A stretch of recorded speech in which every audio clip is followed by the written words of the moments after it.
Je suis ravi de t'accueillir. Merci beaucoup de passer par la boîte ce petit bout de soirée avec nous. Tu étais très attendu. On a beaucoup de questions. J'espère que tu es en forme. Et je vais commencer par te remercier. Parce que moi, en fait, j'ai lu ton roman d'Entre les morts dans un avion qui me ramenait en Belgique et j'avais 10 heures d'avion. Ah oui, C'est incroyable comme ça passe beaucoup plus vite quand on a un très bon livre à lire. Et alors rien que pour ça, je voulais te remercier. J'ai eu le privilège de lire un peu avant, mais qu'est-ce que ça passe plus vite. Et pour l'anecdote, parce que ça va vous faire rire, à un moment, je me suis déplacé dans l'avion, c'était un vol un peu de nuit, tout ça, tout ça. Et il y a quelqu'un qui a vu la couverture et qui m'a dit « Mais il n'est pas encore sorti, comment vous avez eu ça ?» et c'est alors vrai? ouais, et alors je me suis senti privilégié, j'étais content. Et j'ai dit « Bah ouais, c'est comme ça. » Mais en tout cas, un livre très très attendu. J'ai passé un super moment. On va en parler évidemment ce soir avec toi. Mais avant d'en parler, de ce nouveau roman d'Entre les morts, je te propose qu'on fasse connaissance avec le portrait chinois littéraire que le monde entier nous envie. Et puis vous, dans le chat qui êtes avec nous, très nombreux, bienvenue Veggie Lucas dans le chat. Salut Magali Collet, merci beaucoup pour ton abonnement au passage. 7e mois d'abonnement, ça soutient évidemment tout ce qu'on fait. Merci beaucoup, je suis ravi de t'accueillir ici. Ben, vous pouvez jouer vous dans le chat avec nous. Je pense que Alexis ne voit pas vos réponses, mais c'est pas son Non, je genre de vois pas le chat, tricher. mais je connais Magali et je la remercie d'être ici ce soir. Beaucoup de monde hein, pour jouer avec nous. Première question de ce portrait chinois littéraire. Si tu étais un livre de chevet, lequel choisirais-tu et pourquoi en quelques mots? Un livre de chevet, c'est celui qu'on choisit pour s'endormir, donc c'est pas forcément un compliment, hein. Ça veut dire non, mais c'est quoi exactement un livre de chevet? Un livre qu'on lit souvent, c'est ça, qu'on consulte souvent? Alors c'est toi qui mets la définition que tu veux. C'est C'est le ça, livre que tu as tout en près de toi, par exemple. feuilleté, je dirais Oraison funèbre de Malraux. Pourquoi? En deux mots? En deux mots, parce que c'est pour moi le mot, enfin, le texte le plus puissant en prose que j'ai jamais lu et que voilà, et ça me retourne à chaque fois. La puissance des mots de Malraux est extraordinaire. Je connais le texte presque par cœur, hein. Si tu Donc, étais un format, parmi tout ce qui existe, le grand format, le bon poche format, e-book, grand format, ouais. l'amour de l'objet, Oui, oui, oui, le plaisir de tenir un livre. J'ai été, je suis encore, mais j'ai été très très grand lecteur et j'avais vraiment plaisir à manipuler l'objet livre et beaucoup plus que le poche. Tablette, j'ai jamais lu sur tablette. si tu étais une maison d'édition ou la caractéristique d'une maison d'édition qui te tient particulièrement à cœur.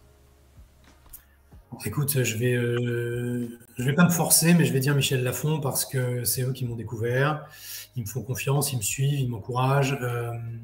J'ai pas beaucoup de griefs à apporter à ma relation avec Michel Lafon, donc voilà, j'hésite pas. J'oublie pas Pocket non plus, qui m'a permis de grandir avec le prix des Nouvelles Voix du Polar. Mais bon, voilà, ceux qui m'ont édité, les premiers, c'est Michel Lafon. Si tu étais un rayon dans une librairie, est-ce que tu nous surprends? Le rayon laser. Non, le rayon, je serais le rayon voyage. Grand voyageur? Non, pas spécialement, mais justement, enfin, j'ai beaucoup voyagé ici quand même, il faut pas exagérer. Je voyage un petit peu moins, mais bah voilà, ça me permettrait de voyager en restant sur place. Si tu étais un marque-page, avec quoi marquerais-tu la page?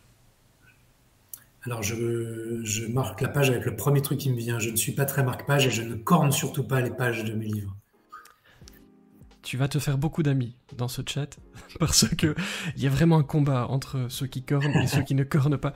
On peut refaire un petit sondage hein, si vous êtes chaud les modos entre corner pas corner. Donc on sait que Alexis est dans il n'est pas chez les cruels, étrangement. En tout cas pour les livres, pour les personnages, je sais pas, on en reparle. Et d'ailleurs, si tu étais un personnage, parmi tout ce qui existe, ça peut être cinéma, série, livre, tout ce que tu veux. Le Quel... Comte de Monte Cristo. Pourquoi? Parce que c'est un roman absolument fabuleux que j'ai relu il y a quelques mois et que j'avais déjà lu avant. Et Voilà, c'est époustouflant. Alexandre Dumas a une puissance romanesque qui est impressionnante. Il se passe tout le temps quelque chose. Chaque chapitre, tu as au moins 3 phrases qui sont waouh. Tu te dis, je m'en servirais bien en exergue d'un bouquin et ça n'arrête pas en fait. C'est vraiment un régal ce bouquin. Question, parce que c'est très important, t'es un peu un expert quand même de tout ça. Tu ferais quoi à quelqu'un qui corne les pages? Si tu devais lui faire du mal, qu'est-ce qu'on pourrait lui inventer à cette personne qui corne les pages? Si c'est vous, là, dans le chat, qui est en train de nous écouter... C'est ce qu'il veut. Si tu étais un temps de conjugaison, tu choisirais quoi? Le présent. Tu écris au présent, pour les gens qui nous écoutent et qui ne... Non, j'écris au passé, mais j'ai des passages au présent. Mais voilà, tu me poses la question, je préfère le présent, mais j'écris au passé. Et petit sondage dans le chat, n'hésitez pas à jouer, marquez une page en cornant, avec un marque-page, tout ce qui passe. Ou alors il y a des gens très intelligents, ils retiennent juste le numéro de la page, mais eux ils sont très très forts. Ouais, c'est pas du tout bizarre. Si tu étais la bande-son ou la musique, par exemple de ce livre, d'Entre les morts, il y aurait quoi dans la bande-son? Ah, bah, ça serait une chanson de Metallica qui est en exergue d'ailleurs du livre. On peut savoir laquelle? Ou alors on laisse la surprise? Je sais plus ce que j'ai mis d'ailleurs, Wherever I May Roam, je crois, qui colle très très bien à l'histoire. Wherever I May Roam. Si tu étais un signe de ponctuation. Je serais soit le point d'exclamation, soit les 3 petits points de suspension, parce que j'en abuse un peu. On se guérit très bien de ce genre de choses. Et est-ce que c'est vraiment si grave? Je crois pas. J'assume, tu sais, je l'assume complètement. Un petit dernier pour la route. Si tu étais un verbe parmi tout notre beau Becherel. Aimer. J'ai pas l'air comme ça. Ah ben, je suis pas sûr. Metallica, apparemment ça parle. J'ai une première question pour toi, pour ce livre d'Entre les morts. Elle va te renverser par son incroyable originalité, mais tu passes régulièrement nous faire coucou dans la boîte, du coup je crois que tu es au courant. Peux-tu nous dire de quoi parle ce roman d'Entre les morts que tu viens nous présenter ce soir? Quel en serait le pitch pour les gens qui nous écoutent? Alors je vais faire très bref parce que bon, tu connais un peu mes livres. On rentre très vite dans l'action, dans le suspense, et il y a tout de suite des retournements de situation, donc je ne vais pas pouvoir aller très très loin, mais en gros, le pitch, c'est que le commissaire Venturi, qu'on a déjà découvert dans Les Poupées et dans Hurlement, découvre presque par hasard, lors d'une opération de police, une composition morbide. C'est un corps qui est composé de plusieurs autres corps, une sorte de sculpture de chair humaine, donc évidemment l'œuvre d'un dément. Et il se dit qu'il a quand même vraiment pas de bol de tomber à chaque fois sur le cinglé du pays.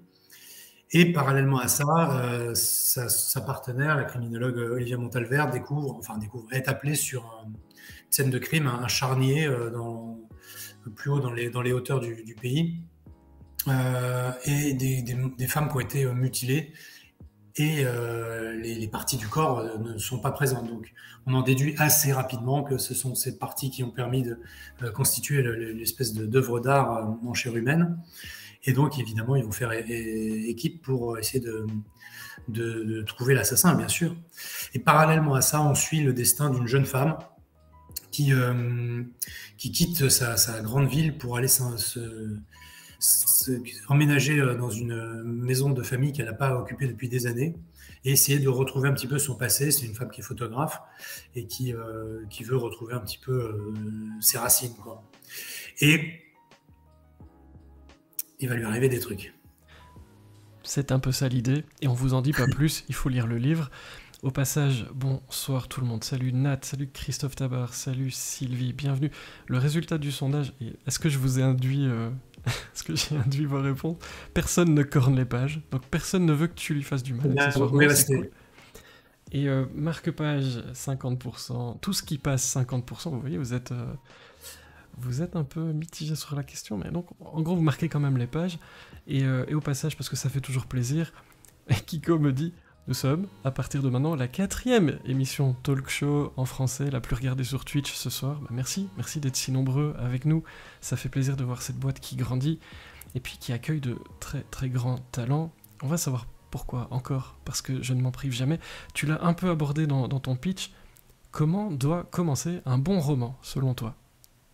Alors écoute, moi j'avais pas de formule et lorsque j'ai soumis mon premier roman à Henri Leeuwenbruck, il m'a dit c'est très bien ce que tu fais, mais les premières pages, là, les 6 premières pages, tu dégages, tu coupes et tu commences là.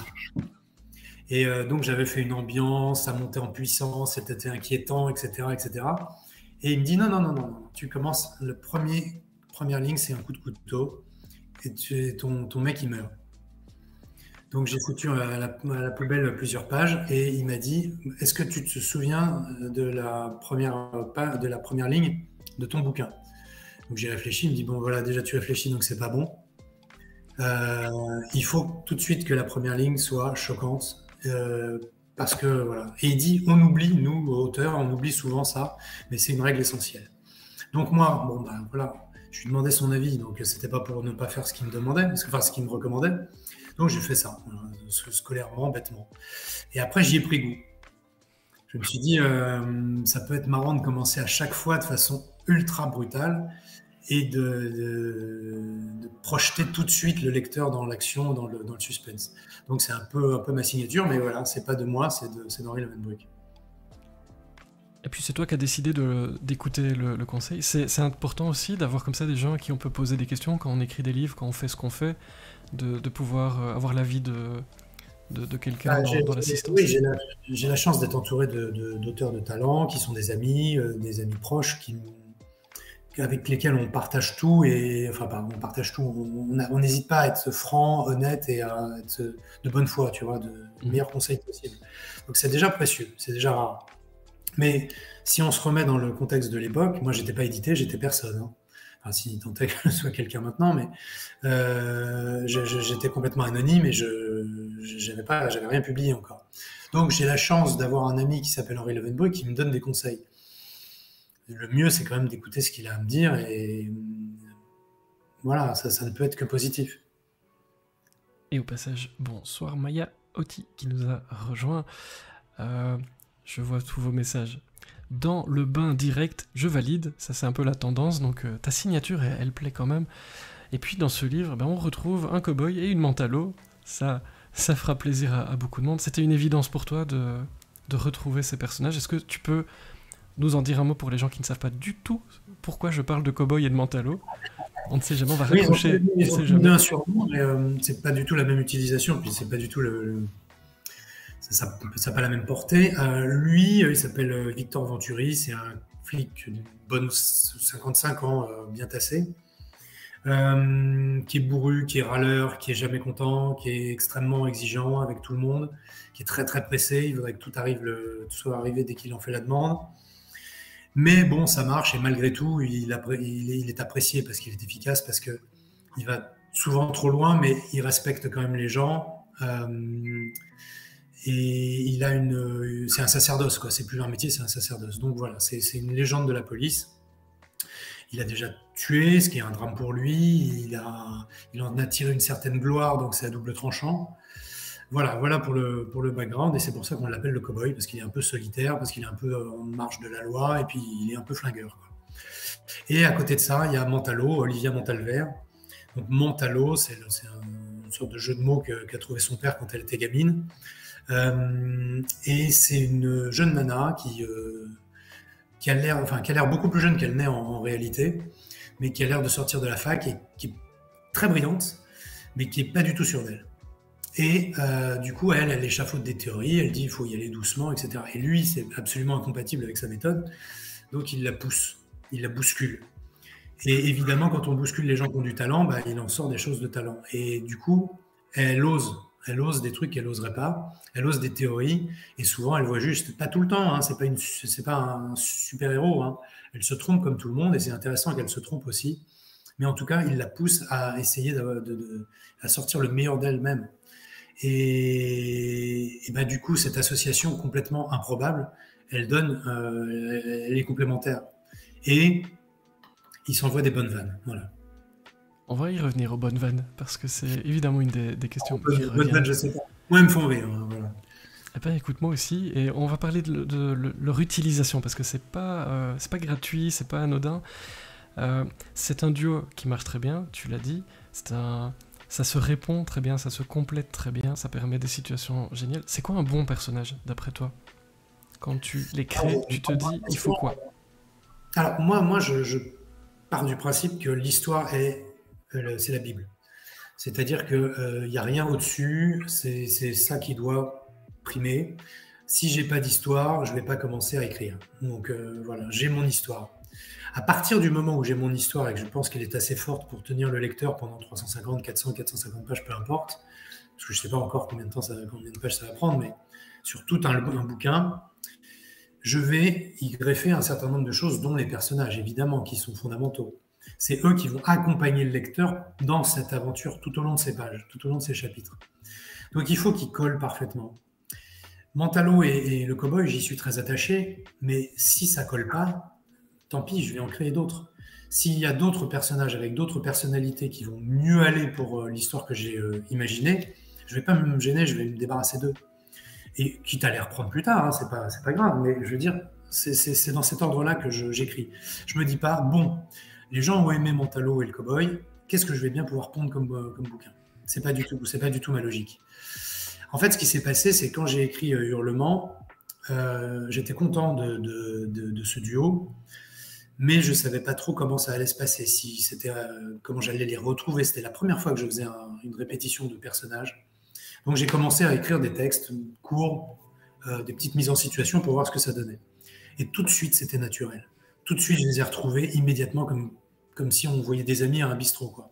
Donc je me suis dit, je tiens quelque chose. Les personnages, ils sont plus solides que j'imagine. Leur relation, elle me dépasse un peu. Du coup, je peux y aller. Et j'ai fait Hurlement. Et Hurlement, bon voilà, ça a bien fonctionné comme ça, je pense. Donc je me suis dit, j'ai une autre histoire qui est compatible, j'ai pas peur, je vais les retrouver.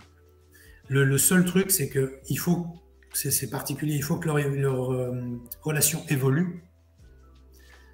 Et malgré tout, que quelqu'un qui commence par D'entre les morts se dise pas, j'ai été lésé parce que j'ai loupé quelque chose. Donc il faut que ils sont suffisamment distants l'un et l'autre pour que quelqu'un qui rentre dans le bouquin se dise bon bah voilà, je les suis, il n'y a pas de problème, je suis pas largué. Et en même temps, quelqu'un qui les suit depuis les poupées se dise ah oui, il y a une petite évolution quand même. C'est une question de zut rezut. Peut-on lire D'entre les morts sans avoir lu les précédents? Alors sans avoir lu Hurlement, absolument, parce que c'est pas du tout la suite de Hurlement. En revanche, bon, on fait connaissance de ces personnages dans les poupées, donc c'est vrai que c'est un poil mieux d'avoir lu les poupées, mais c'est complètement indépendant. Il y a un début et une fin D'entre les morts, et on fait vite la connaissance des personnages aussi. Ça c'est un peu plus rapide évidemment, mais non, c'est pas du tout gênant. En l'occurrence, D'entre les morts, c'est mon meilleur démarrage pour l'instant, donc ça veut dire qu'il y a plein de gens qui l'achètent alors qu'ils n'ont pas acheté les autres. Et on peut le faire à l'envers. Vous pouvez lire D'entre les morts et puis les poupées, c'est pas interdit non plus. Faites-vous plaisir. Non, c'est pas rien, vous cherchez les ennuis là. C'est ça, mais ça peut être drôle. Et Kopfaklémy demande Mantalo et le cowboy, est-ce que c'est une référence à Eddie Mitchell? Alors Mantalo, oui, elle le dit dans les poupées, c'est la chanson La fille aux yeux Mantalo.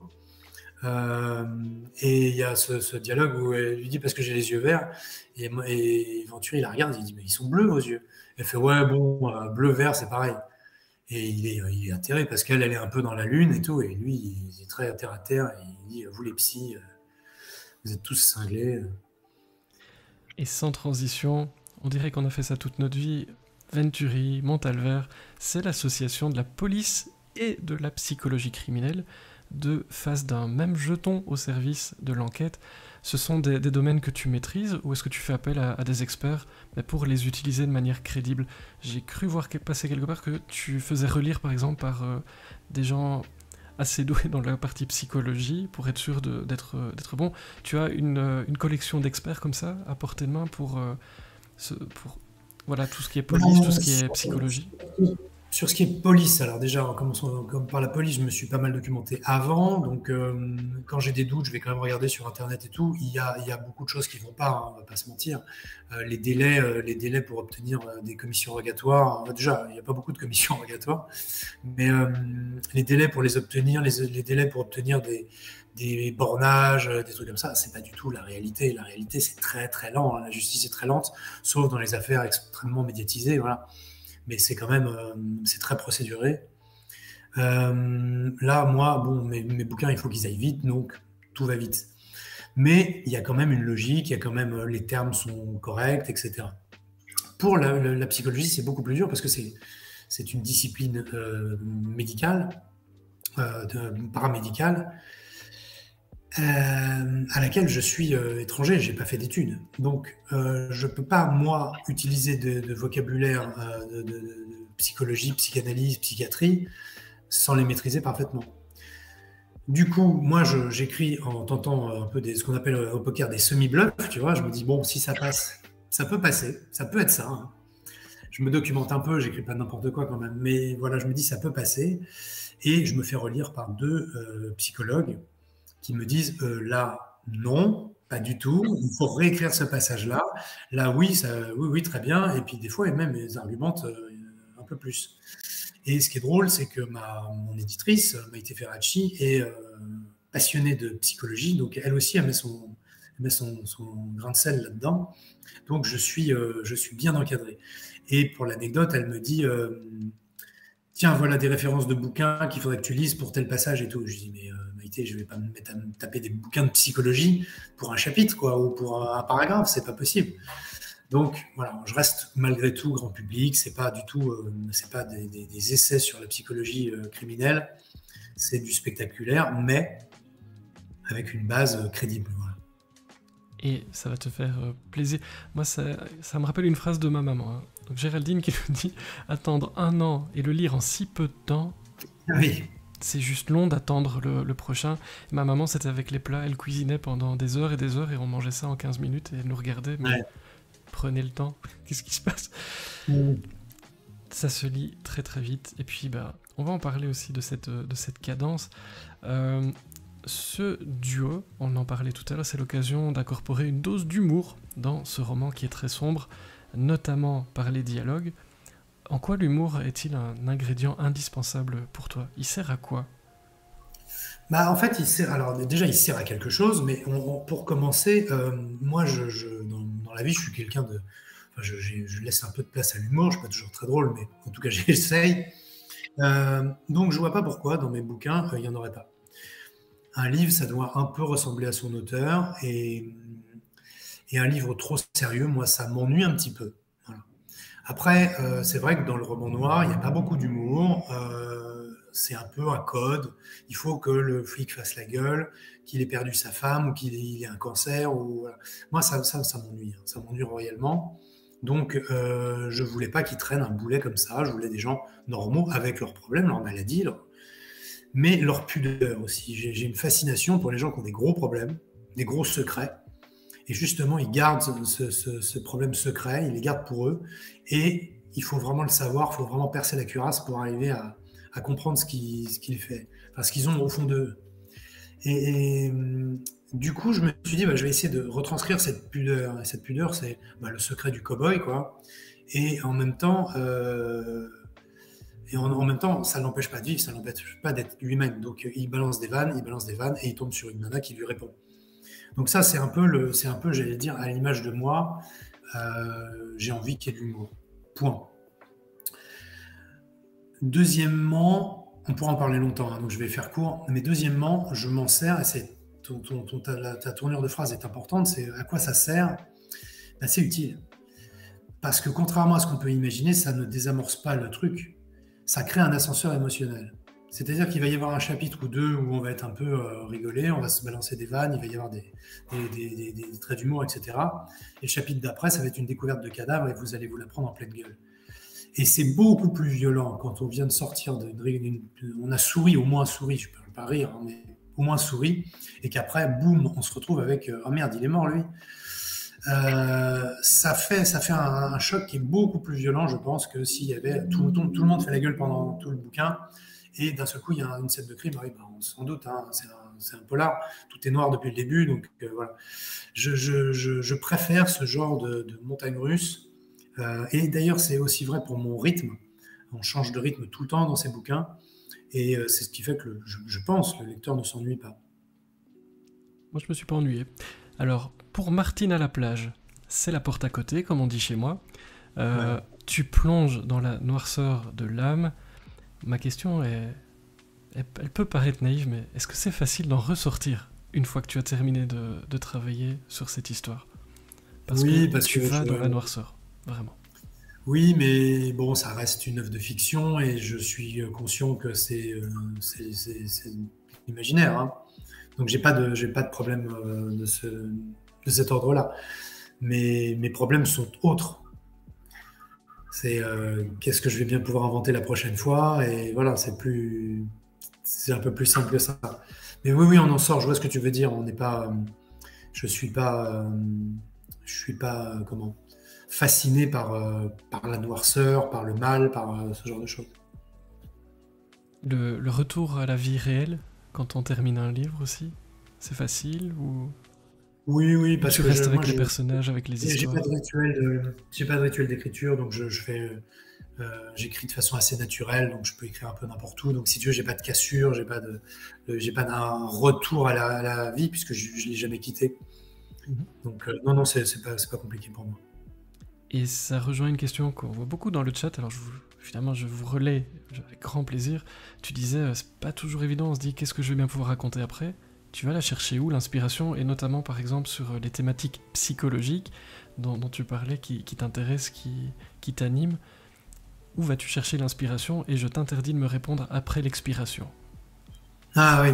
Non, écoute, c'est une question qu'on me pose souvent et J'imagine. j'ai énormément de mal à y répondre. Je comprends qu'on me la pose souvent parce que c'est la grande question. Où est-ce que vous allez chercher tout ça? Mais je peux pas répondre, ça vient comme ça.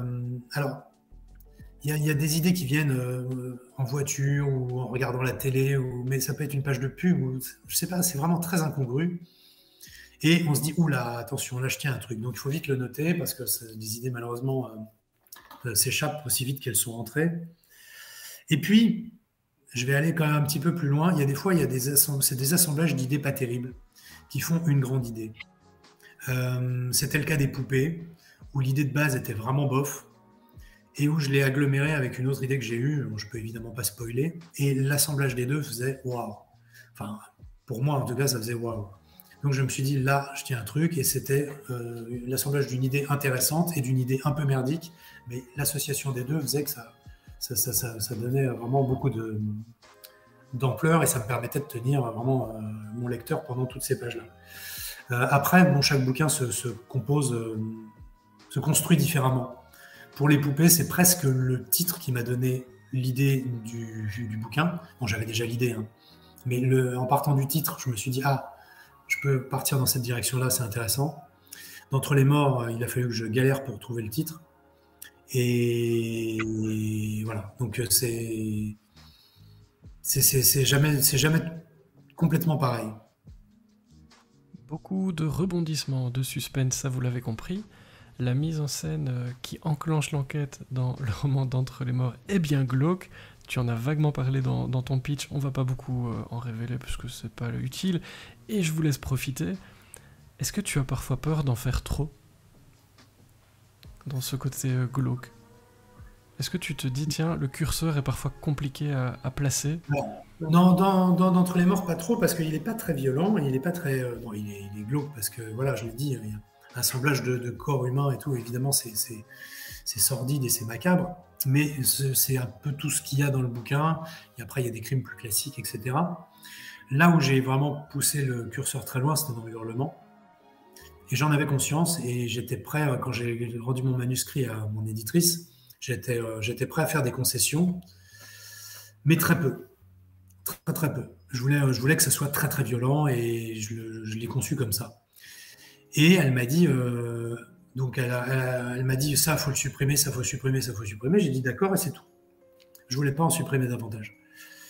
Et elle m'a dit, à la deuxième relecture, elle m'a dit, Alexis, ton histoire, elle est complètement dingue. Ton suspense, il est là, et on va juste retenir la violence. C'est la seule phrase qui pouvait me faire changer d'avis. Du coup, ça va vous surprendre, j'ai pratiquement tout viré. Donc, vous avez une version que les gens considèrent comme presque insupportable, et en fait, beaucoup plus light que ce qui était prévu à l'origine. Parce qu'elle a réussi à me convaincre que moi, ce que je voulais, c'est raconter une histoire et pas de faire une démonstration de violence. C'est vrai que ça ne m'intéresse pas. Et montrer aux gens à quel point je suis capable de les horrifier, ça m'intéresse moyen. Et il n'y a rien de gratuit, j'ai l'impression. Non, il n'y a rien de gratuit parce que justement, c'est pas du tout ma priorité. Comme je le disais tout à l'heure, ma priorité, c'est de raconter une bonne histoire. La meilleure histoire possible, l'histoire que j'ai envie, moi, qu'on me raconte. Voilà. Est-ce qu'il y a un thème que tu te refuses d'aborder dans tes livres, demande Géraldine. Bah, je te dirais bien les enfants et les trucs comme ça, mais c'est même pas vrai. Je l'ai fait avec le mangeur d'âme. Non, c'est toi qui as répondu à la question précédemment. C'est pas, il faut que ça soit pas gratuit. Okay. On peut tuer dans d'atroces souffrances, on peut dans des conditions horribles, à partir du moment où c'est justifié, à partir du moment où on retombe sur nos pieds, à partir du moment où il y a une histoire qui va le valider, etc. J'ai lu des bouquins, je ne vais pas citer parce que ça serait vache, mais où ça commence par une mort spectaculaire, ultra mystérieuse et tout. Et on se dit, mais comment il va retomber sur ses pieds? Bah, il ne retombe pas sur ses pieds, c'est pourri. C'est extravagant, c'est invraisemblable. Je me suis dit, en fait, c'est un théorème que j'avais élaboré au tout début, c'est que plus la fin est invraisemblable, plus ça va être difficile de retomber sur ses pieds. Et donc, moi, j'essaie de trouver cet équilibre où je veux quand même choquer mon lecteur, l'interpeller et qu'il se dise mais qu'est-ce que c'est que ce bordel? Et à la fin, retomber sur une explication crédible, rationnelle, pas surnaturelle, etc. Donc, c'est pour ça que je commence par ma fin, parce que, voilà, si j'ai ma justification, après, je sais où je peux aller. Est-ce que tu utilises tes propres peurs pour construire tes intrigues? On parlait des sources d'inspiration. Est-ce que ce qui te fait peur, si quelque chose te fait peur, on ne sait jamais, hein, peut-être que tu n'as pas peur, est-ce que tu t'en sers? Il y a quelque chose, mais alors oui et non. Moi, j'ai une peur maladive des araignées. Bon, c'est en train de se calmer là. Je ne sais pas pourquoi, mais c'est en train de se calmer. Mais j'ai une peur maladive des araignées. J'ai jamais mis d'araignée dans mes bouquins parce que bon, voilà, je vois pas l'intérêt. Mais par contre, je joue avec des peurs de gamin d'entre les morts. C'est un livre sur les fantômes quand même. C'est un livre sur la vie après la mort. Bon, c'est quelque chose qui fait un peu peur, qui inquiète un petit peu. Et puis, si tu remarques, je ne sais pas si tu as lu tous mes bouquins, tu n'es pas obligé, mais le diable est présent dans tous mes bouquins. Mmh. Parce que c'est une présence profondément malfaisante, selon la mythologie, qui veut du mal, qui règne sur le mal, etc. Et c'est le mal absolu. Et le mal absolu, je me dis dans un bouquin noir, c'est pas mal qu'il y en ait des morceaux. Donc là, c'est Lilith. Il y a une scène de sorcellerie. Dans les poupées, il y avait Non Serviam, qui est une phrase des adeptes de Lucifer. Voilà, il y a toujours une référence au diable, etc. Ce qui fait que, et puis bon, le mangeur d'âme, j'en parle même pas. Hein. Donc, pour rajouter cette touche un peu inquiétante et susciter déjà une ambiance un peu de peur, quoi. De peur irrationnelle, tu vois. Le diable, c'est irrationnel. Alors en marketing, on parle souvent de persona, en version très courte, hein, je vous explique. C'est une représentation fictive d'une personne, on lui donne des caractéristiques sociodémographiques, psychologiques. Bref, on se représente quelqu'un et ça devient le segment précis de son audience. Est-ce que toi, quand tu écris, tu te représentes tes lecteurs, tes lectrices, de cette manière-là au moment d'inventer les histoires? Ou pas spécialement? Non, pas vraiment. En fait, je suis toujours dans la continuité de ce que j'ai toujours écrit. Donc au début, je m'imaginais pas mes lecteurs parce que j'en avais pas. Simplement, je savais que je voulais, moi, commencer par une scène un peu choc, un peu violente, pour interpeller le lecteur, pour qu'il se dise « Waouh, qui peut tuer comme ça dans ces conditions-là ?» Donc ça, c'est ce que j'ai fait de bouquin en bouquin. Je vais peut-être continuer, je vais peut-être pas continuer, je sais pas, mais en l'occurrence, je suis pas parti pour continuer dans cette voie-là. Mais en tout cas, l'enjeu étant important dès le départ, le lecteur se dit « Je veux comprendre quel est qu'est-ce qui se cache derrière cet enjeu-là. » Voilà.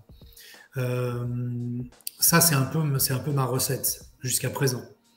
Mais me dire, alors qu'est-ce qu'ils aiment, qu'est-ce qu'ils vont aimer,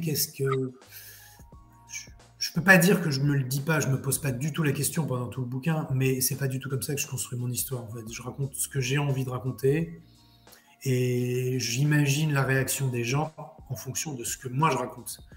Et je me dis, ah là, ils vont vouloir savoir, là c'est bien, ou parfois, là le chapitre, il se termine, c'est pas fort.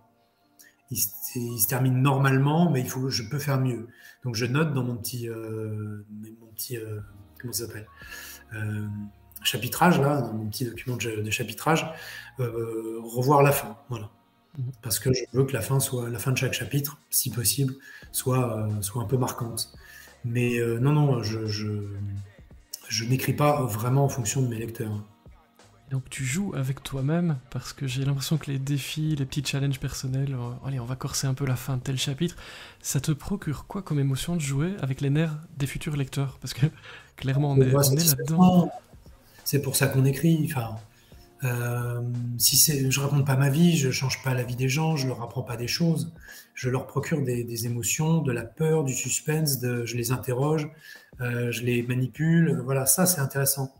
Donc, mon plaisir, il vient de là. Je me dis, tiens, je vais utiliser tel mot, comme ça, ils vont inconsciemment penser à tel concept. Et c'est exactement là que je veux les emmener. Je façonne mes phrases et mon rythme pour emmener le lecteur, pour balader le lecteur, en fait. Et voilà, c'est assez jouissif. Hein. Et ces lecteurs, ces lectrices, plutôt adversaires ou plutôt coéquipiers? Ah, waouh! Ah, c'est une question que j'aime me poser. Bienvenue dans la boîte. C'est une bonne question. Un peu les deux, ils sont coéquipiers parce qu'on va passer quand même du temps ensemble. Et adversaires parce qu'ils essayent, eux, de percer mes secrets, de déjouer mes pièges et mes choses trappes et tout. Et je crois que je suis souvent plus fort qu'eux quand même. Redoutable joueur de poker, expert en communication, ce sont des casquettes plutôt amies ou fausses amies au moment d'écrire un livre et une histoire? Amis ou fausses amies? Bah, amis quand même. C'est mon background. Hein, Tu utilises toutes les capacités qui sont derrière tout ça, derrière la communication, derrière le poker. Les gens imaginent même pas à quel point j'utilise des trucs qui vont servir qu'à peut-être 1 ou 2% de mes lecteurs. Mais j'utilise beaucoup de suggestions, c'est des techniques de mentalisme qui font que je vais utiliser un mot, je l'ai évoqué tout à l'heure très brièvement, mais un mot plutôt qu'un autre, même s'il n'est pas parfaitement adapté à la phrase, c'est pas forcément très grave, mais il va suggérer dans l'inconscient du lecteur quelque chose, et si ça naît spontanément dans la tête du lecteur, alors c'est magnifique parce que j'ai plus besoin de lui mentir plus tard, il aura l'impression que c'est lui qui a eu l'idée. Et ça c'est vraiment le summum de la manipulation, c'est que le lecteur se dit je vais aller dans... C'est ça la piste, j'ai trouvé. Il croit avoir trouvé lui-même, alors qu'en fait, ça fait 3-4 phrases que je construis de façon à l'inciter à penser ça. Et puis, il y a des techniques plus simples. Je vais te donner un exemple. Olivia Montalver. Qu'est-ce qu'on pense quand on pense à Olivia Montalver? C'est pas un nom qui accroche, tu vois. Olivia Montalver, ça sonne assez bien. Olivia, c'est quoi? Ça vient d'Olivier, c'est le féminin d'Olivier. Olivier, c'est l'arbre de la paix. Et puis, une olive, c'est vert, enfin c'est vert ou noir, mais c'est vert. Vert, c'est la couleur de l'accord, du consentement, on a le feu vert, etc. Donc c'est facile. Et son nom, c'est marrant, il y a vert aussi dedans. Il y a donc cette idée que ça va bien se passer. Montalver, un mont, c'est une montagne sacrée, c'est le contraire d'une grotte, d'une cavité, c'est quelque chose qu'on voit, qui n'a pas de secret. Donc tout avec elle va être facile. Son partenaire, c'est Victor Venturi. Allitération en V, comme deux grosses dents, là, hein, pointues. Ça accroche. Venturi, ça fait référence à un peu Ventura, Lino Ventura, pour ceux qui s'en souviennent. C'est le type un peu bourru qui faisait la gueule, qui cassait la gueule à tout le monde. Donc, dans l'inconscient collectif, Victor Venturi, ça va être un peu compliqué, et Olivia Montalver, ça va être beaucoup plus simple. Ce qui est drôle, c'est que dans Olivia Montalver, il y a aussi une allitération en V, et ça passe complètement crème. On a l'impression que tout est réfléchi, et c'est ça qui est Oui, on oui, pourrait oui. décortiquer comme ça tout ce que tu mets en place. Dans ce que tu mets en place, il y a notamment, et j'ai vu passer ça dans le chat, des chapitres très courts. Quels sont pour Ouais. toi les avantages au fait d'utiliser ces chapitres très courts? Alors là, pour le coup, je pense vraiment beaucoup au lecteur parce que je me dis, je préfère un chapitre très court plutôt que rien des fois. Et je préfère casser en deux un chapitre plutôt que d'en avoir un de 7-8 pages. Et j'ai pas peur de faire un chapitre d'une page ou d'une page et demie. En fait, il y a deux choses. Quand tu fermes un chapitre et que tu fermes ton bouquin, tu mets ton marque-page, donc tu ne plies pas ta page, et tu reposes ton bouquin, tu fais donc généralement après un chapitre, et tu te dis merde, j'aimerais bien savoir ce qui se passe. Donc si tu multiplies ce genre d'émotions, c'est pas mal. Et puis il y a le fait que quand tu commences un livre, t'as oh bah merde, le chapitre d'après il fait qu'une page. Bon allez, je vais lire cette page-là. Et si le chapitre ne fait qu'une page, c'est qu'il se passe quelque chose. Tu vois, et je peux pas raconter rien du tout en une page, donc c'est qu'il se passe un truc. Donc évidemment, il va y avoir un cliffhanger à la fin, et tu te dis merde, il faut que je continue quoi. Voilà, donc c'est mon obsession, c'est de créer du rythme, créer de l'action et susciter tout le temps l'intérêt du lecteur. Ton parcours dans le monde du thriller & co est exceptionnel. C'est beaucoup de travail hein, pour revenir chaque année avec une nouvelle histoire, on en parle depuis tout à l'heure. Je sais pas comment tu décrirais toi ces 3 dernières années, en quelques mots. Je mesure la chance que j'ai. Je mesure la chance que j'ai. Moi, j'ai la chance de me souvenir d'où je viens, de me souvenir très bien de mes essais et avec votre esprit, sans savoir du tout où j'allais aller, en pensant que la grosse probabilité, c'est que ça finisse à la poubelle chez tous les éditeurs. Donc, si tu veux, quand tu te souviens de ça, tu es forcément humble et heureux.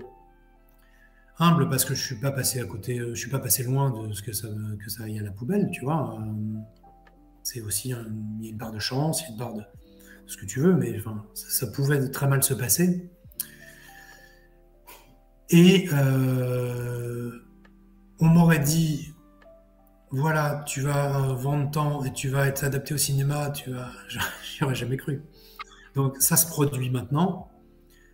J'ai l'humilité, je ne sais pas si c'est un mot qui me qualifie très bien, hein, mais la lucidité pour me souvenir que c'était pas gagné et que j'aurais signé pour beaucoup moins que ça. Est-ce que tu m'accordes quelques minutes de plus? Parce que j'ai encore plein de questions et je m'amuse bien et on va aussi parler un peu du film. Ah, mais ça tombe bien parce qu'en fait. Jusqu'à temps qu'on devienne premier talk show de. Ah, mais écoute, c'est très très bien. Bon, on va faire ça.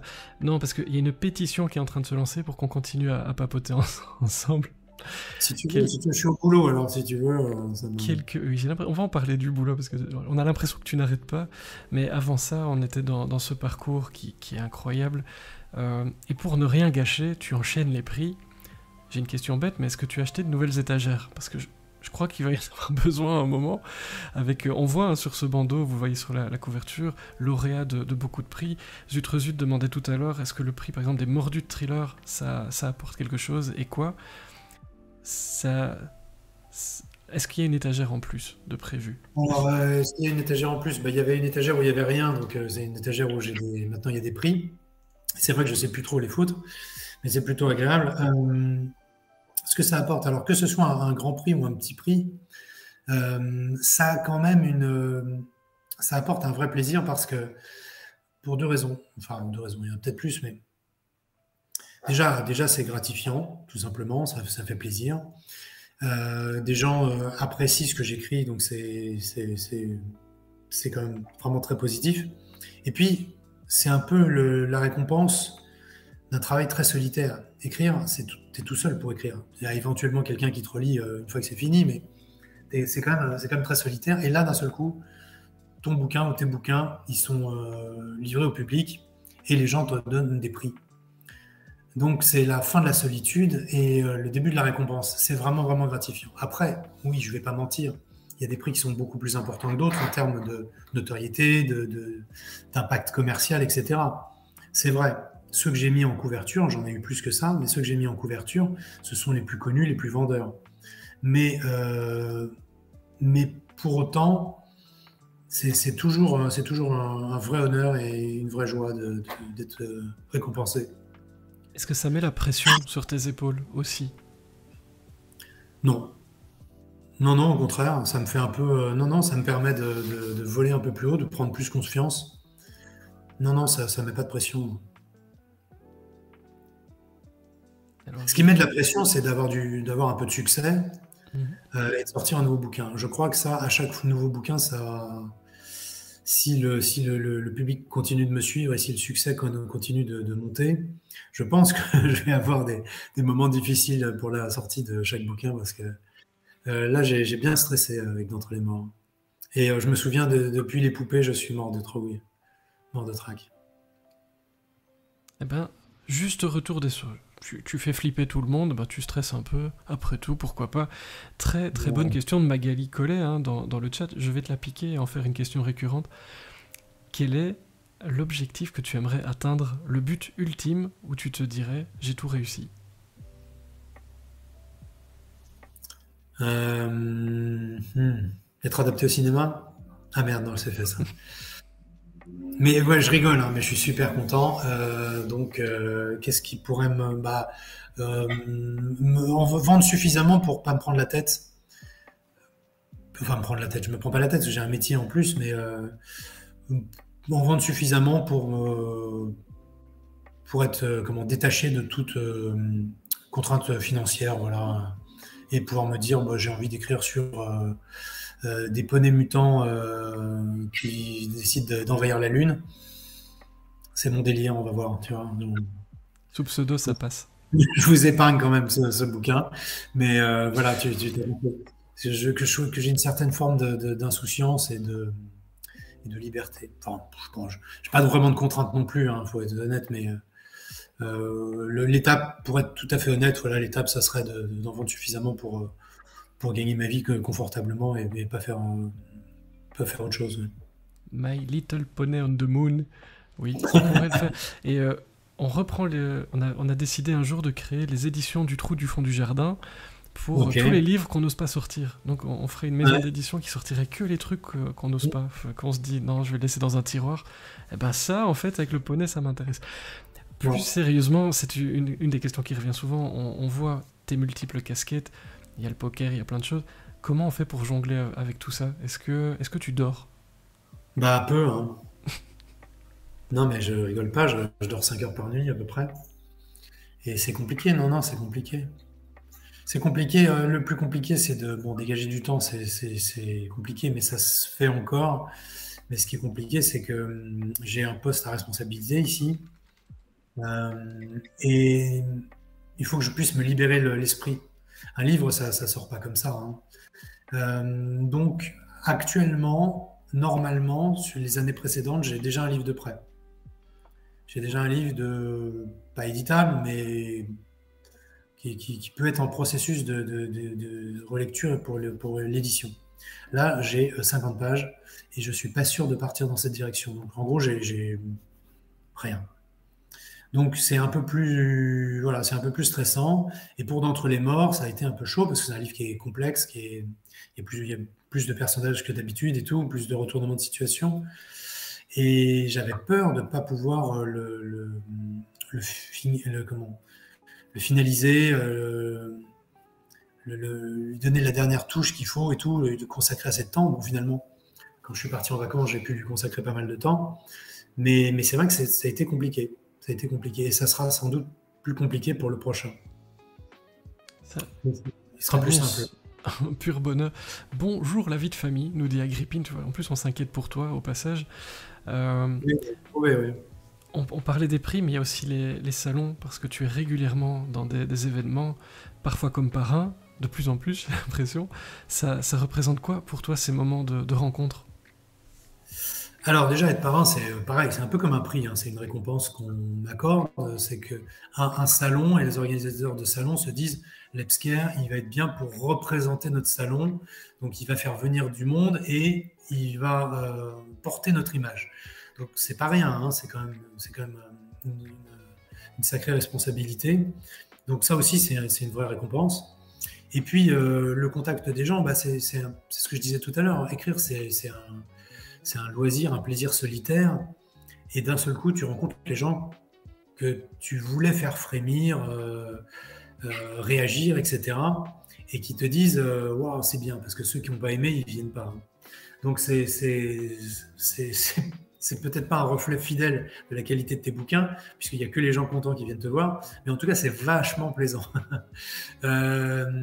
Et oui, c'est la consécration, c'est la concrétisation du fait que tu t'as créé des histoires un peu dingues et les gens, ça les a rendus dingues. Voilà. Donc ils viennent te le dire. Et ça c'est vraiment génial, quoi. C'est vraiment très très agréable. Et puis les gens sont sympas sur les salons. Il n'y a pas, il y a pas, il y a pas de connards, quoi. C'est que des gens enthousiastes qui aiment lire, qui aiment lire du polar, qui aiment se faire peur, qui aiment. Voilà, donc c'est agréable de parler avec ces gens-là, hein. En parlant de Souvent, salle tu sais, avec... je te coupe, mais tu as souvent des Vas-y. gens qui disent bon courage. Mais le courage, c'est pas ça, hein. Le courage, c'est de se lever à 5 heures du matin pour aller découper des poulets pour les congeler, hein. Là, faut du courage. Moi, je signe des livres avec des gens qui les lisent et qui les aiment. Ça va, hein? Il y a pire. Et au Il y a pire. passage, parce que je sais que tu y tiens beaucoup et que c'est important pour toi, on est actuellement deuxième de la Ah, catégorie talk show sur Twitch pour la partie encore un petit effort, hein. francophone. Vous êtes très Invitez des très amis. nombreux. Alors je vais pas vous mentir, on est vachement loin du premier quand même. Là, j'avoue c'est chaud. Hein. Mais pourquoi Il pas? habite où? Pourquoi On pas? peut peut-être s'occuper de lui. Et donc, si vous voulez lancer un message sur les réseaux là pour les gens qui sont là vers 22h, là on peut encore faire quelque chose, mais on est deuxième. Bravo à tous, merci d'être là si nombreux, c'est passionnant. Vous me le dites dans l'oreillette, dans le chat et partout. Il y a mon téléphone qui sonne dans tous les sens. C'est très très gentil à vous, mais n'hésitez pas à nous rejoindre dans le chat. Tu parlais de salle bondée avec des gens plutôt chouettes où il se passe des choses incroyables. Mais ça ressemble à une salle de cinéma tout ça, j'ai l'impression. Bien joué, Parce bien que ton joué. actu, c'est ça aussi, c'est un film réalisé d'après un de tes romans. Je vais vous mettre l'affiche parce que je suis super au taquet. Le Mangeur d'âme. C'est signé pour la réalisation Julien Maury, Alexandre Bustillo, avec au casting des gens qu'on n'a jamais vus passer ailleurs, incroyable, des inconnus. Virginie Ledoyen, Paul Lamy, Sandrine Bonner. Ce film, c'est un rêve d'enfant qui se réalise pour toi. Tu l'avais vu Ouais. venir celle-là? Alors, écoute, je vais te surprendre parce que quand j'ai écrit Et avec votre esprit, j'ai un ami qui m'a dit est-ce que c'est adaptable au cinéma? C'est un gars qui lit pas et qui va beaucoup au cinéma. Je lui ai dit non. Et un producteur s'est intéressé avec votre esprit. Je me suis dit ah bah tiens, c'est bizarre, donc j'ai peut-être sous-estimé la capacité d'être adapté.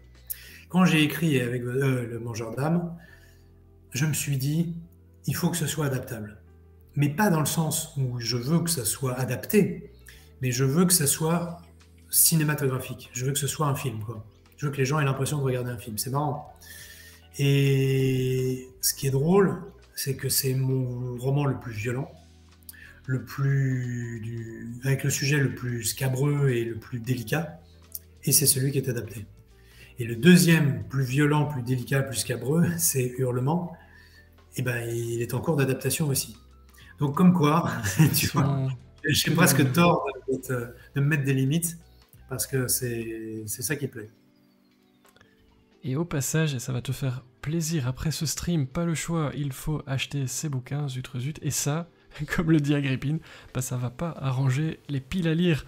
Pas du tout. Non, en fait, je vous mens, je dis que je suis désolé, mais je le suis pas un quart de seconde. Et donc, oui, effectivement, il y a beaucoup de choses. Est-ce que tu peux nous... deuxième exercice de pitch, hein, mais nous raconter en quelques mots de quoi parle le Mangeur d'âme pour les gens qui vont se jeter dans les salles de cinéma? Alors déjà, il y a une bande-annonce que je vous invite à voir parce qu'elle est elle résume assez bien enfin, elle met bien dans l'ambiance et dans l'histoire. En gros, c'est un flic, enfin un gendarme, Franck de Roland, qui cherche 3 enfants, enfin 3 enfants. Dans le livre, c'est 3, dans le bouquin, dans le film, ils sont un peu plus. Mais des enfants qui ont été kidnappés et ils n'ont rien. La police n'a rien du tout. Le seul début de piste qu'il a, c'est une camionnette blanche qui a été vue sur les lieux des enlèvements. C'est tout ce qu'il a. Donc ils ont relevé toutes les plaques d'immatriculation de toutes les camionnettes plus ou moins proches et tout, et ça fait beaucoup trop. Ils n'ont pas de piste, quoi. Sauf que un jour, un couple s'entretue dans un chalet dans une ville sordide et il possède une des camionnettes qui a été notée. C'est tout, c'est maigre. Hein. Mais il se dit, on va quand même aller enquêter parce que c'est tout ce qu'on a, on n'a rien de mieux. Et il rencontre Virginie Ledoyen, donc Elisabeth Guardiano, qui, elle, enquête sur le double meurtre qui a eu lieu. Et elle met bien les choses au clair, elle lui dit, moi je m'occupe des meurtres, vous vous occupez des enfants et on ne fait pas équipe.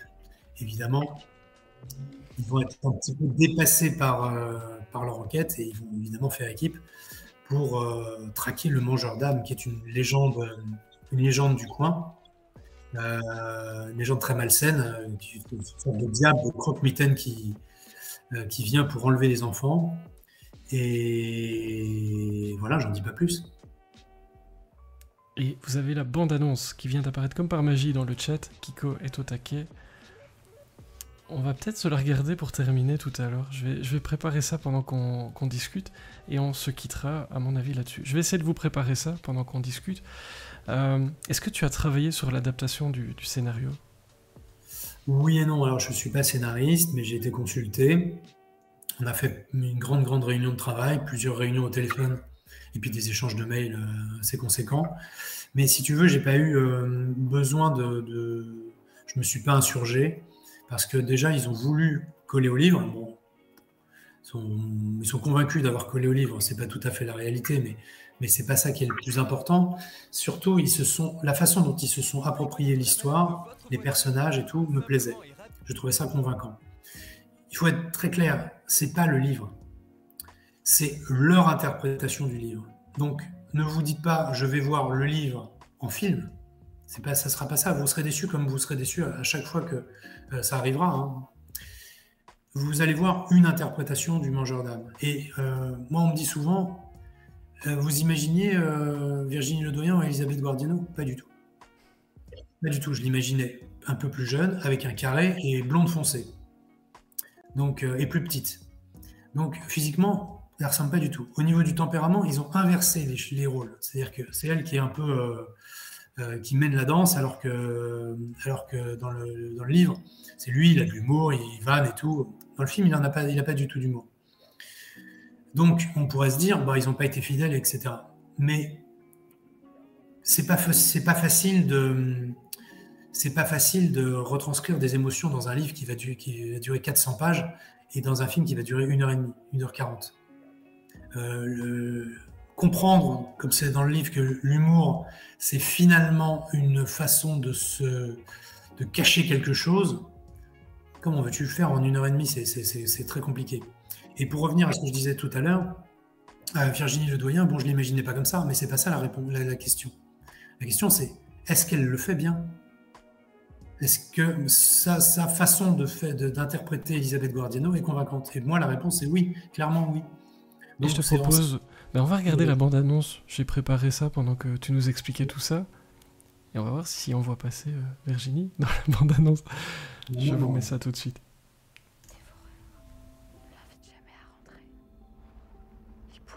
Il n'y a pas de son. On vous a pas prévenu du carnage ?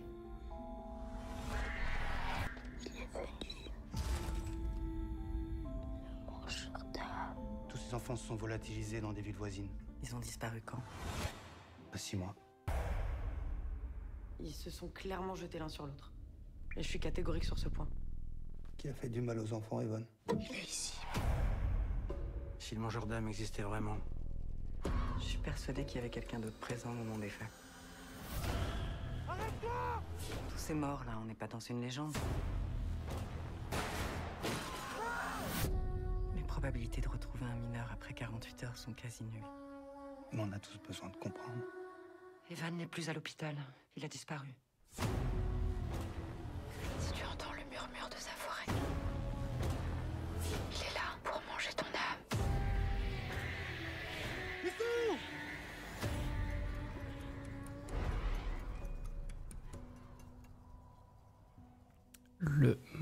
Notre Dame. Je te rassure, les gens avaient du son. C'est une bonne nouvelle. Et je te remets avec nous. Hop là. Ça donne envie. Hein. Mais je disais, un rêve d'enfant, ce casting incroyable, c'est vrai que on se demande toujours si l'auteur travaille, si t'as ton mot à dire. Et puis, cette avant-première là que tu as vécue il n'y a pas très très longtemps, ça s'est passé comment? J'en ai fait plusieurs. J'en ai fait une à Quai du Polar. J'en ai fait une, je sais plus où d'ailleurs. Et j'en ai fait une dernièrement. Ah bah si, bien sûr, c'était avec les éditions Michel Lafon. Et puis j'en ai fait une dernièrement qui est la vraie avant-première officielle. Ça se passe toujours bien parce que les gens qui viennent te voir, c'est ceux qui ont aimé. Et puis tu vas pas dire, moi c'est pas terrible. Hein. Donc bon, voilà, tu reçois que des compliments, ce qui met en confiance, mais je suis moyennement dupe. Peut-être qu'ils étaient sincères, hein, tant mieux, mais je veux dire, bon, ça n'a pas beaucoup de valeur. On verra le retour du public, des gens qu'on ne connaît pas, des anonymes et tout. J'espère que ça va marcher, bien sûr, mais moi je suis assez confiant. C'est un bon polar, on a envie de savoir la fin, on a envie de comprendre, et on s'ennuie pas, quoi. Donc, moi je pense que ça le fait plutôt. Ouais. Une petite question un peu générale, ça peut être le cinéma, ça peut être les livres, ça peut être ce que tu veux, parce qu'on est comme ça. L'anecdote cocasse, on adore. Peux-tu nous raconter une anecdote sur ton parcours? Tu choisis dans le monde trépidant des livres, par exemple, ça peut être avec les lecteurs, les éditeurs, les salons. Quelque chose qui t'est arrivé et que tu as retenu ça en particulier.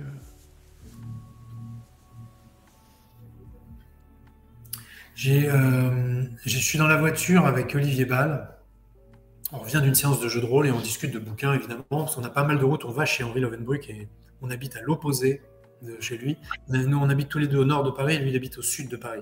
Donc, il faut qu'on fasse toute une... Voilà, on a en gros une grosse heure de voiture, donc on parle de plein de choses. Et je lui dis, tu sais, Olivier, j'ai vraiment pas de bol. Je venais de sortir Le Mangeur d'âme, justement. Et je lui dis, il y a des oiseaux qui tombent du ciel. Putain, Franck Tillier, il sort son bouquin, il y a des oiseaux qui tombent du ciel, quoi. 3 mois d'écart, les gens vont croire que j'ai pompé, et puis c'est quand même pas de bol, quoi. C'est quand même rare des trucs avec des bouquins avec des oiseaux qui tombent du ciel. Ça tombe juste au même moment. Et il me dit, mon premier bouquin, il y a des oiseaux qui tombent du ciel. Donc en fait, ça m'a servi de cette sorte de philosophie où je me dis, bon, tout a déjà été fait. Toutes les idées qu'on a, elles ont déjà été eues plus tôt. Il faut juste faire à son idée, être le plus sincère et le plus passionné possible. Mais c'était marrant parce que ça m'a vraiment scotché. Quoi. En parlant de faire à sa sauce, les projets, est-ce que tu peux nous en dire un mot? Quels sont tes projets pour les mois à venir? Le gros projet là, qui m'occupe beaucoup, c'est l'adaptation de Hurlement. Alors là, pour le coup, je suis co-scénariste avec une scénariste très expérimentée qui a déjà un CV impressionnant dans le cinéma français.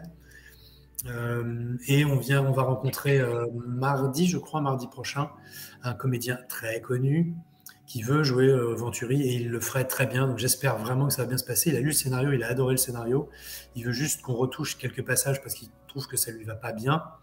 Donc étant donné que c'est un mec assez connu, même très connu, on va aller voir ce qu'il a à nous dire. Mais a priori, il est enthousiaste et c'est quelqu'un qui a un nom suffisamment fort pour que derrière des financiers montent et que le film se fasse. C'est pas fait, c'est pas signé, il faut encore être prudent, mais ça sent bon. Voilà. Donc ça, c'est le gros projet. Après, évidemment, j'ai un nouveau bouquin sur lequel je suis en train de travailler. Voilà, c'est un peu mon... C'est déjà pas mal, hein. Mais différent de ce que j'ai cru comprendre.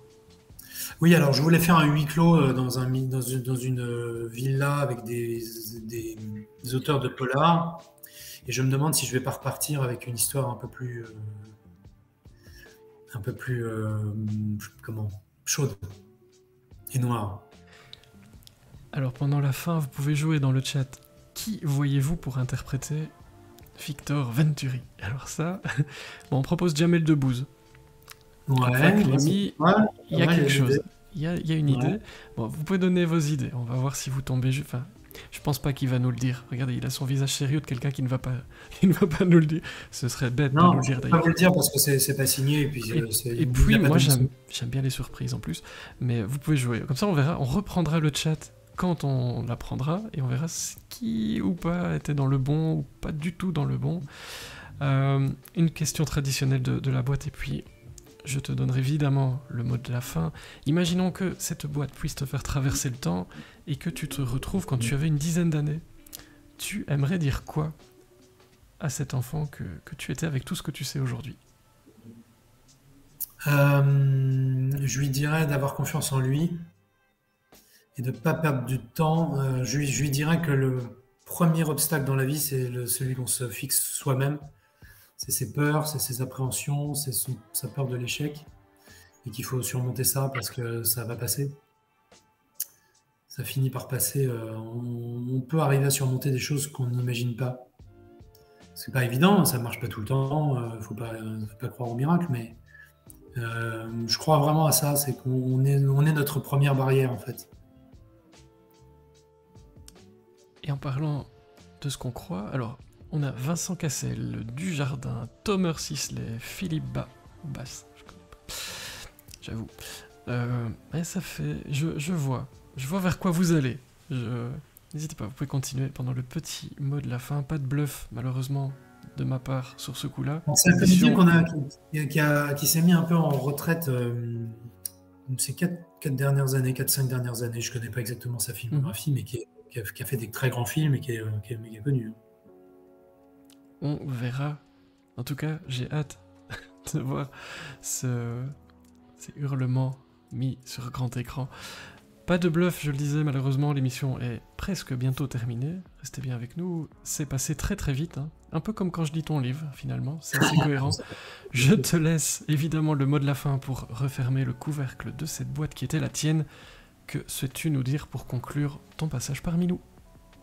Eh ben, je voudrais te remercier, Frédéric, parce que tout à l'heure, tu as dit, alors j'étais pas encore invité, mais j'écoutais quand même, tu as dit, c'est pas mon métier, et ben, c'est pas ton métier, c'est tout à ton honneur d'être passionné, de faire vivre le livre, de faire vivre les auteurs, de nous donner l'opportunité de rencontrer notre public, de parler, de répondre aux questions, de nous livrer un petit peu, alors que ben, on n'est pas toujours très médiatisé, ou en tout cas, c'est pas une opportunité très fréquente pour les lecteurs de nous connaître.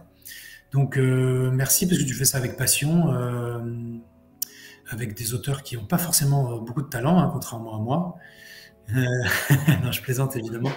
Mais non, c'est cette régularité et cette constance, c'est vraiment, c'est très important. Ça fait vivre le livre. Vraiment, je le dis sans flatterie.